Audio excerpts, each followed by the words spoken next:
Hey, Erwin here from the Optimizer. Let me show you how you can use our Facebook Mass Campaign Launcher to launch the same campaign in different geos at once.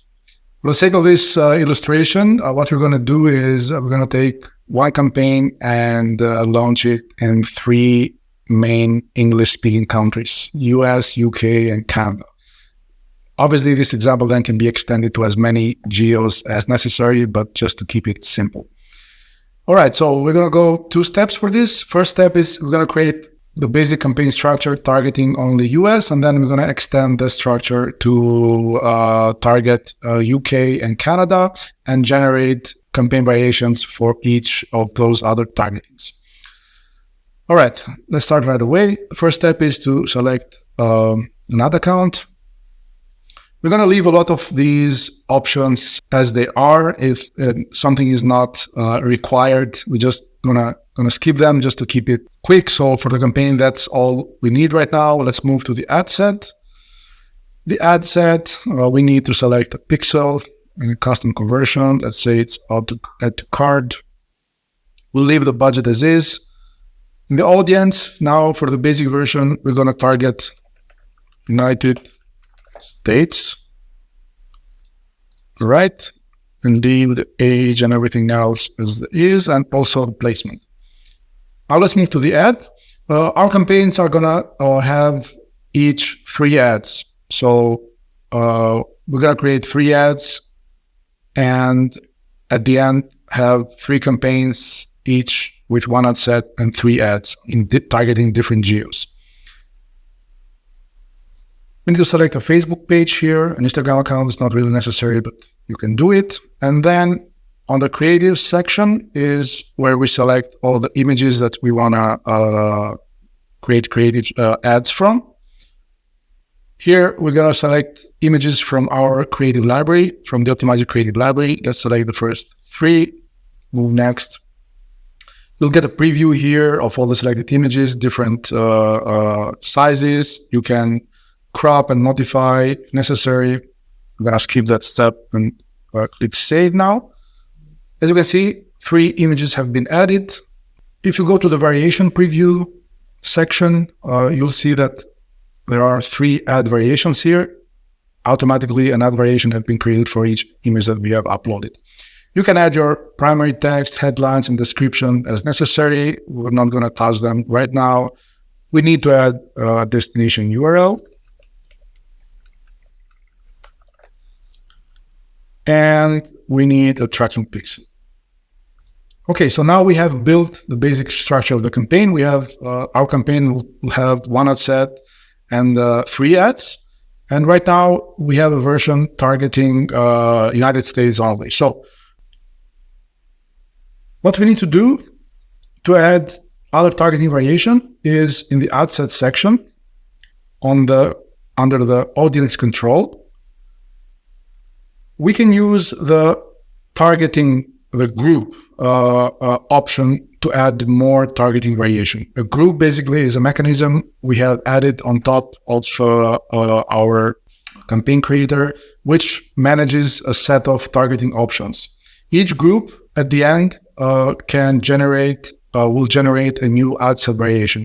So what we're going to do right now, we're going to add 2 more groups and change the targeting of these 2 other groups. For one, we're going to set Canada, and for the other, United Kingdom. And we're going to see here on the right that on the variation preview that now we have 1 ad set, but once we add the other groups, each group will generate a different ad set variation.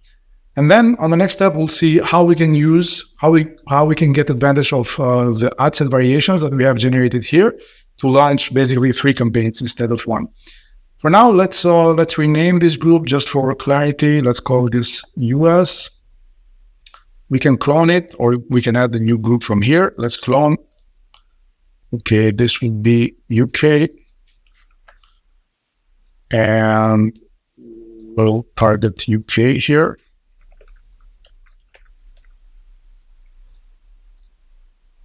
And we can clone it again. And this will be Canada.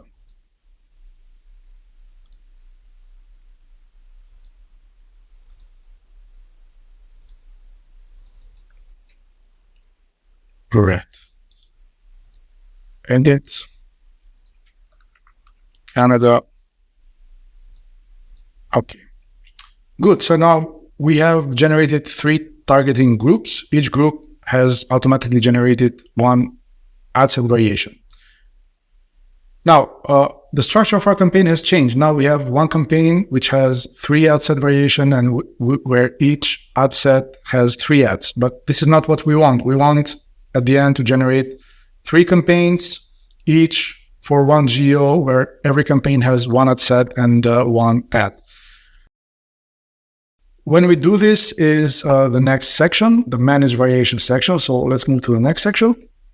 In this section here, what you get is a preview of what we have created so far, the basic campaign structure, the base campaign structure. And as you can see, we have 1 campaign, we have 3 ad sets. Each ad set has 3 ads. So if we click, we'll see the ads. Here we have the option to turn off any of these variation. For example, if we don't want to upload, I don't know, UK anymore, or one of these ad sets anymore, we can turn this off. Or we can turn off 1 ad variation for this ad set, and at the end, this ad set, this combination will have only 2 ads instead of 3 ads. So this is a place where we can play around a bit more with variation and decide which ones we want to be uploaded finally. But the important part here, which decides how many campaigns will be created, is this configuration section. The configuration section basically allows us to redefine the structure of our campaign, and from that redefinition generate more campaign variation. By checking this checkbox, we can tell the software, hey, I don't need anymore 1 campaign with 3 ad sets and each ad set 3 ads, but I want to change this structure, and I wanted to create 1 campaign where each campaign has 1 ad set and where each ad set has 3 ads, basically. All right, so now it says a total of 3 campaigns will be created. Before, it was 1 campaign with 3 ad sets and 9 ads will be created. After we restructured and we told the software, I need another structure for these campaigns with 1 ad set and 3 ads for each campaign. Now it says that a total of 3 campaigns will be created. If you are okay with all these restructuration and all the variation, you can move to the last step, which is the automation step. Here you can add some rules to the campaigns that will be created. If you have rules already in the optimizer, this is a good place to attach them to your campaign so that you don't forget to do that later and avoid any incidents like campaigns spending a lot or going out of control. So if you have rules here, you can search for your rules, or you can add all rules under a group, etc. Now we have added our automation. Down, we get another overview of what's going on, how many campaigns will be created, what is the total daily budget that we are allocating across all campaigns, etc. And we have a preview of our campaigns that will be launched. 1, 2, 3 campaigns. Now, one problem that we notice here is that all these campaigns have the same name: new campaign, new campaign, new campaign. This is because we haven't played with names at all. We left everything as is. But I suppose it would be good to have a meaningful campaign name for each campaign that is being generated. For example, it would be good to have in the campaign name the country that it is targeting, and maybe, I don't know, the number of ads that it has. In this case, we know that every campaign has 3 ads, but if we had done something maybe more custom, let's say for this ad set, we turn off 1 ad, and this will have 2 ads now. And go back here. Now it would be there will be two campaigns will be created with 3 ads and 1 with 1 ad, but we can understand which one. We have the preview here, the tooltip that tells us that. Like this campaign will have 2 ads, the other one will have 3 ads, and this one 3 ads, but names are a mess. So in order to generate like meaningful campaign names at the end, we have the naming template mechanism, which we're going to use right now. So each level has a naming template. We can create naming templates, and the software will dynamically generate meaningful names. Now for the campaign, let's add just a prefix: English speaking test dash. And then let's create a simple template where the template will simply have the ad set name. We simply attach the ad set name to the prefix that we have added already. So this is the campaign name. Prefix plus ad set name. Now, on the ad set name is where we specify all the details. Now, the ad set template, how we're going to build it is that we're going to tell the ad set, use the targeting group name to build your template.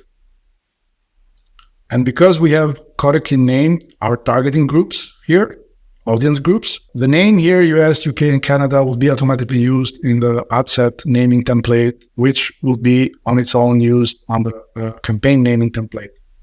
Make sense? We'll see at the end what the result will be. But this is all we need for the ad set name. We can leave this empty, or we can add just ad set dash, and the rest will be appended after. And maybe here we would like to include, we said, the number of ads. Yeah, that's it. So let's see what this has done. Let's go again to manage variations. Next. All right, so now we have totally different names. We have English speaking test, ad set US 2 ads, ad set UK 3 ads, ad set Canada 3 ads. Now these names are much better. It's helpful to have to use these naming templates when launching bulk campaigns and have all the names generated automatically for you. Now we have all we need. The next thing to do is to click on publish. The system will ask you if you'd like to save this as a template, which I would totally recommend. If, for example, launching campaigns in certain geos is something you do very often, then you simply save this as a template. Let's save it as English speaking top 3. Let's say top 3 English speaking. Now we have this template, and we can reuse it over again, and we don't have to do the naming definition anymore. We have all the targeting right. What we need to do simply when we use template is maybe, I don't know, if you want to change your images or text, etc., and re-upload campaigns again on the one for each geo. So this the template is really powerful. Make sure to save templates that you think you can reuse over again. Confirm, and the system will start pushing the campaigns, which you can check their progress from the campaign creator queue. All right, I hope it was useful. Thank you for watching, and see you in my other videos.